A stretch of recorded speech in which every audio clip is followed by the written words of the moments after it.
Astrée fête aujourd'hui ses 30 ans.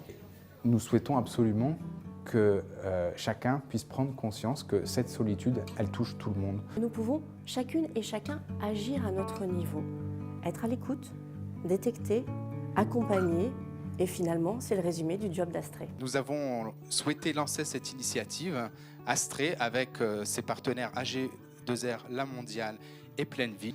Nul ne peut assumer sa responsabilité, je dirais même sa part de conscience collective, sans participer à sa mesure à une forme d'engagement citoyen. Ça n'existe plus de se parler. Et donc c'était très important pour nous dans le magazine de faire vivre cette volonté de recréer du lien à tout âge. Et surtout, depuis quelques années, on a développé ce qu'on appelle le 30-60, c'est-à-dire qu'on s'est rendu compte que moins 30 ans, plus de 60 ans, même combat, en fait, même difficulté. Effectivement, depuis 2010, la Fondation de France a choisi de creuser ce sujet de la solitude, des solitudes, on va y revenir, en réalisant chaque année des enquêtes nationales. C'est une problématique qui touche toutes les tranches d'âge, toutes les catégories socio-professionnelles, et même nous pouvons être touchés.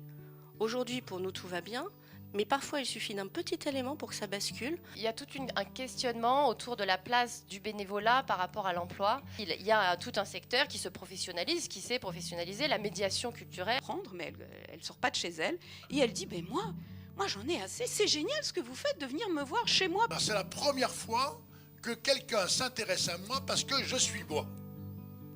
Et naturellement, on brise l'indifférence. On ouvre, en fait, finalement, on ouvre le cœur.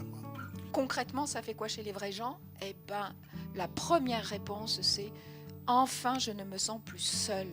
Je sais qu'il y a d'autres gens qui vivent d'autres choses que moi. » Notre travail, ça va être de constituer, à la fois de comprendre le besoin des personnes âgées et des personnes en insertion. Quelle est votre problématique? Est-ce que c'est une problématique physique, financière, je l'ai dit tout à l'heure, matérielle ou alors psychosociale?